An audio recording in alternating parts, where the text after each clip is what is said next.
सुप्रभात दर्शक बंधु आज 29 मे गुरुवार तेबे चलतु नजर पकेबा राज्य तथा देश विदेशर आज मुख्य खबर उपरे। मोहन को मेगा प्लान सबु वर्ग को छुईबे सरकार 365 दिन आसीब 365 प्रकल्प समस्त को चकमा दे गत वर्ष जून 5 रे नवीन को दुर्ग को भांगी देला बीजेपी। नवीन को 24 वर्षर निरंकुश क्षमता उपरे लागिला लगाम तापरे राज्य रे आरंभ हो गला नवा जुग। जून 12 रे प्रधानमंत्री नरेंद्र मोदी उपस्थिति रे बड़ धूमधाम रे शपथ नहीं मोहन को टीम आ वर्षे पर ठीक सेमिति पालिबा को योजना करछंती बीजेपी सरकार। आसंता जून 12 तारिख रे मोहन सरकार को गोटे वर्ष पूर्व या स्मरणीय और ऐतिहासिक करने को सारा ओडिशा पई 360 डिग्री प्लान करिछि बीजेपी सरकार। परवर्ती खबर 7 दिन मध्य दिव्यांग को विवाह करथिबा व्यक्ति को आर्थिक प्रोत्साहन दियो मंत्री को कड़ा निर्देश। सामाजिक सुरक्षा एवं दिव्यांग व्यक्ति सशक्तिकरण मंत्री नित्यानंद गंड बुधवार संपृक्त अधिकारी को निर्देश देइछन्ति जे जो माने दिव्यांग व्यक्ति सहित विवाह करछन्ति सेमानकु 7 दिन मध्य आर्थिक प्रोत्साहन प्रदान करंतु। सामाजिक मानक सह कथबार्ता समय एसएसआईपीडी मंत्री नित्यानंद गंड कहते एसएसपीडी विभाग कार्य एवं योजना गुड़िकर समीक्षा करने समय मु जानिबा को पाइली जे अनेक लोक बहु दिन धरी आवेदन करछन्ते किंतु राज्य सरकार को द्वारा दिव्यांग व्यक्ति मानकु विवाह करने प्रदान करा आर्थिक प्रोत्साहन ए पर्यंत पाई पारि नाहंती।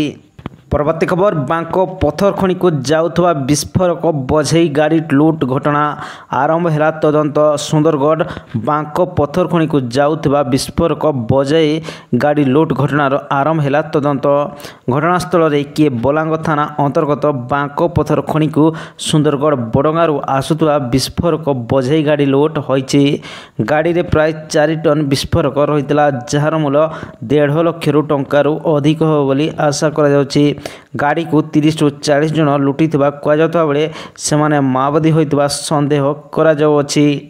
परवर्ती खबर बंगोपसागर में स्पष्ट चिन्हित लघुचाप सृष्टि 24 घंटे घनीभूत हो अवपात संभावना। बंगोपसागर में सृष्टि है स्पष्ट चिन्हित लघुचाप। स्पष्ट चिन्हित लघुचाप क्षेत्र में परिणत है सक्रिय लघुचाप। आसंता 24 घंटा मध्य घनीभूत हो अवपात परिणत होबार संभावना रही। घनीभूत हो उत्तर आड़ को गति कर यार प्रभाव में ओडिशार विभिन्न स्थान में प्रबल वर्षा हेबो। आसंता 31 तारिख जाए राज्यर विभिन्न जिले में प्रबल अति प्रबल वर्षा सह बिजुली घड़घड़ी झड़ तोफान होबार संभावना रही। आज जगतसिंहपुर पुरी कटक कोरापुट और रायगड़ा जिले में प्रबल अति प्रबल वर्षा पई ऑरेंज वार्निंग जारी करा जायछि। परवर्ती खबर छतु तोलिबा को जाइथिबा बेले अघटन जंगल रे महिला को सुंढरे कोचाडिला हाथी। हाथी आक्रमण रे महिला गुरुतर चंपुआ ब्लॉक रजिया जंगल को छतु तोलिबा को जाइथिबा बेले हाथी आक्रमण शिकार होइचंती पोतला गाँव गीता नायक। हाथी महिला को सुंढरे टेकी फिंगी देवर से गुरुतर आहत होइचंती। आज सकाळु रजिया जंगल को गाँव अन्य किछि महिला सह से छतु तोलिबा पई जाइथिले। परवर्ती खबर 10 दिन आगरू ओडिशा छुईला मौसुमी दक्षिण ओडिशार किछि अंश को अग्रसर है दक्षिण पश्चिम मौसुमी वायु। ओडिशा छुईला मौसुमी चलित वर्ष 10 दिन आगरू ओडिशा रे पहुँचला दक्षिण पश्चिम मौसुमी वायु। महाराष्ट्र तेलंगाना आंध्र प्रदेश छत्तीसगढ़ ओडिशा और पश्चिम केंद्रीय बंगोपसागर किछि अंचल को आज प्रवेश करछि मौसुमी। दक्षिण ओडिशार किछि अंश को अग्रसर होइछि। आगामी 2 दिन भितर उत्तर पूर्व राज्य पश्चिम बंग और सिक्किम किछि अंचल मौसुमी पहुँचवा नहीं पाणीपाग संपूर्ण अनुकूल रही।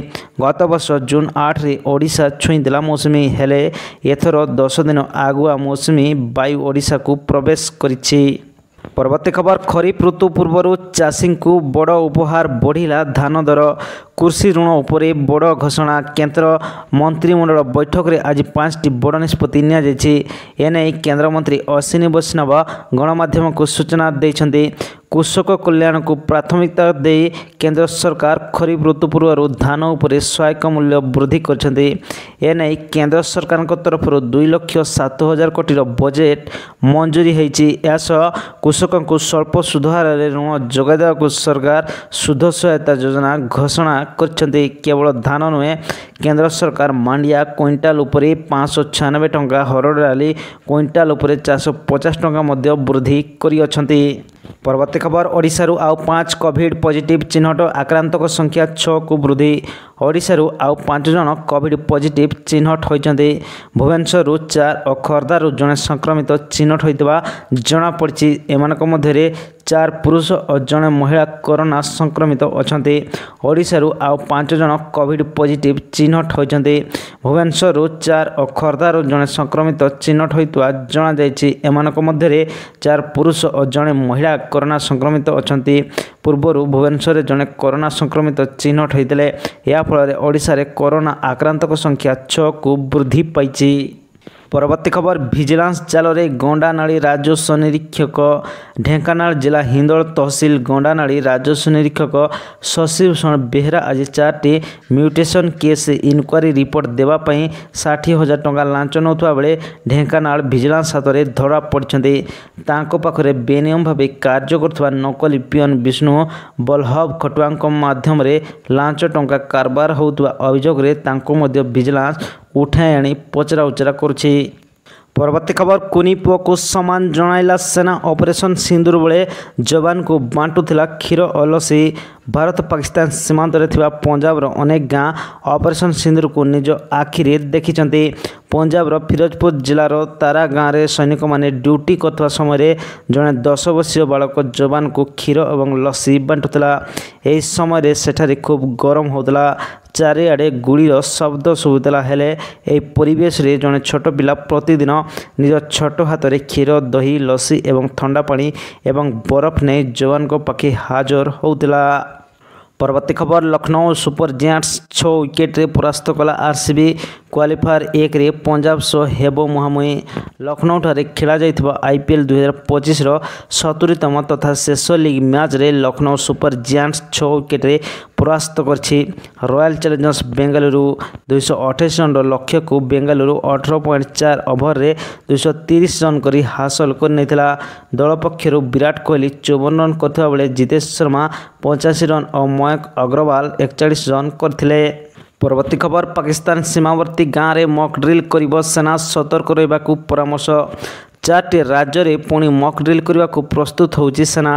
ମାର୍ଚ୍ଚ 22 ତାରିଖରେ ପହଲଗାମ ଆତଙ୍କବାଦୀ ଆକ୍ରମଣ ପରେ ଗତ ମେ 7 ତାରିଖରେ ପାକିସ୍ତାନ ସହ ସଂଲଗ୍ନ 4ଟି ରାଜ୍ୟରେ ମକ୍ ଡ୍ରିଲ୍ କରିବାକୁ ଯୋଜନା ରହିଥିଲା। ଏହି ସମୟରେ ଲୋକଙ୍କୁ ସତର୍କ କରିବାକୁ ପରାମର୍ଶ ଦିଆଯାଉଛି। ରାଜସ୍ଥାନ, ଗୁଜରାଟ, ପଞ୍ଜାବ ଏବଂ ଜାମ୍ମୁ କାଶ୍ମୀରରେ ଏହି ମକ୍ ଡ୍ରିଲ୍ କରାଯିବ। ପରବର୍ତ୍ତୀ ଖବର, ବିବାହ ପରେ ହନିମୁନ୍ ପାଇଁ ଶିଲଂ ଯାଇଥିବା ଦମ୍ପତି ନିଖୋଜ। ମଧ୍ୟପ୍ରଦେଶର ଇନ୍ଦୋରରୁ ହନିମୁନ୍ ପାଇଁ ଶିଲଂ ଯାଇଥିବା ଜଣେ ବ୍ୟବସାୟୀ ଏବଂ ତାଙ୍କ ପତ୍ନୀ ନିଖୋଜ ହୋଇଯାଇଛନ୍ତି। ମାତ୍ର 15 ଦିନ ପୂର୍ବରୁ ବିବାହ କରିଥିଲେ। ବିବାହ ପରେ ସେମାନେ ହନିମୁନ୍ ପାଇଁ ମେଘାଳୟର ଶିଲଂ ଯାଇଥିଲେ। ଶିଲଂର ଏକ ସମ୍ବେଦନଶୀଳ ଅଞ୍ଚଳରେ ଦମ୍ପତିଙ୍କ କାର୍ ମିଳିଛି। ବର୍ତ୍ତମାନ ଶିଲଂ ପୋଲିସ ସହିତ ଇନ୍ଦୋର କ୍ରାଇମ୍ ବ୍ରାଞ୍ଚ ମଧ୍ୟ ସମ୍ପୂର୍ଣ୍ଣ ମାମଲାର ତଦନ୍ତ କରୁଅଛି। ପରବର୍ତ୍ତୀ ଖବର, ଅରେଞ୍ଜ କ୍ୟାପ୍ ରେସ୍ରେ କୋହଲି। IPL 2025ର ଶେଷ ଲିଗ୍ ପର୍ଯ୍ୟାୟ ମ୍ୟାଚ୍ ମଙ୍ଗଳବାର ଖେଳାଯାଇଥିଲା। ଏହି ମ୍ୟାଚ୍ରେ ଆର୍ସିବି ଲକ୍ଷ୍ନୌକୁ ପରାସ୍ତ କରି ପଏଣ୍ଟ ଟେବୁଲରେ ସେମାନଙ୍କର ଦ୍ୱିତୀୟ ସ୍ଥାନ ନିଶ୍ଚିତ କରିଥିଲା। ଏହି ମ୍ୟାଚ୍ରେ ବିରାଟ କୋହଲି ଏବଂ ଆର୍ସିବି ଅନେକ ରେକର୍ଡ କରିଥିଲେ। ବିରାଟ ଆର୍ସିବି ପାଇଁ 9,000 ରନ୍ ମଧ୍ୟ ପୂରଣ କରିଥିଲେ। ସେ ଗୋଟିଏ ଦଳ ପାଇଁ ସର୍ବାଧିକ ରନ୍ ସ୍କୋରର ମଧ୍ୟ ହୋଇଥିଲେ। ପରବର୍ତ୍ତୀ ଖବର, ଗୁପ୍ତଚର ପାଇଁ ଗିରଫ ହୋଇଥିବା ଯବାନଙ୍କୁ ନେଇ ଆସିଲା ନୂଆ ତଥ୍ୟ। ପାକିସ୍ତାନକୁ ଗୁପ୍ତ ତଥ୍ୟ ଯୋଗାଉଥିବା ସନ୍ଦେହରେ NIA CRPF ଯବାନଙ୍କୁ ଗିରଫ କରିଥିଲା। ଏବେ ଏହି ମାମଲାରେ ଏକ ବଡ଼ ଖୁଲାସା ହୋଇଛି। CRPF ଯବାନ ତାଙ୍କ ବୟାନରେ କହିଛନ୍ତି ଯେ ସେ ଭୁଲରେ ଫସି ଯାଇଥିଲେ ଏବଂ ସେଥିରୁ ବାହାରି ପାରିନଥିଲେ। ଅଭିଯୋଗ ହୋଇଛି ଯେ CRPF ଯବାନ ମୋତିରାମ ଜାଟ ଭାରତର ସମ୍ବେଦନଶୀଳ ସୂଚନା ପାକିସ୍ତାନକୁ ପଠାଇଛନ୍ତି। ଏଥିପାଇଁ ମୋତିରାମଙ୍କୁ ଟଙ୍କା ଦିଆଯାଇଥିଲା। ପରବର୍ତ୍ତୀ ଖବର, ଅଷ୍ଟ୍ରେଲିଆ କହି 3 ଭାରତୀୟ ଯୁବକଙ୍କୁ ଇରାନକୁ ଅପହରଣ କରିନେଲେ ଠକ ଛାଡ଼ିବାକୁ ମାଗୁଛନ୍ତି କୋଟି କୋଟି ଟଙ୍କା। ଇରାନରେ ନିଖୋଜ 3 ଭାରତୀୟ ଯୁବକ। ଇରାନରେ 3 ଯୁବକଙ୍କୁ ଅପହରଣ କରି ରଖାଯାଇଥିବା ଅଭିଯୋଗ ହୋଇଛି। ପଞ୍ଜାବର 3 ଯୁବକଙ୍କୁ ଅଷ୍ଟ୍ରେଲିଆରେ କାମ ଦେବାକୁ କହି ଇରାନ ଅପହରଣ କରି ନେଇଥିବା ଅଭିଯୋଗ ହୋଇଛି। ଟ୍ରାଭେଲ ଏଜେଣ୍ଟ ସେମାନଙ୍କୁ ଅଷ୍ଟ୍ରେଲିଆ କହି ଠକି ଦେଇଛି, ଯାହାଫଳରେ 3 ଭାରତୀୟ ଯୁବକ ଇରାନରେ ଠକଙ୍କ ଦ୍ୱାରା ବନ୍ଦୀରେ ଅଛନ୍ତି।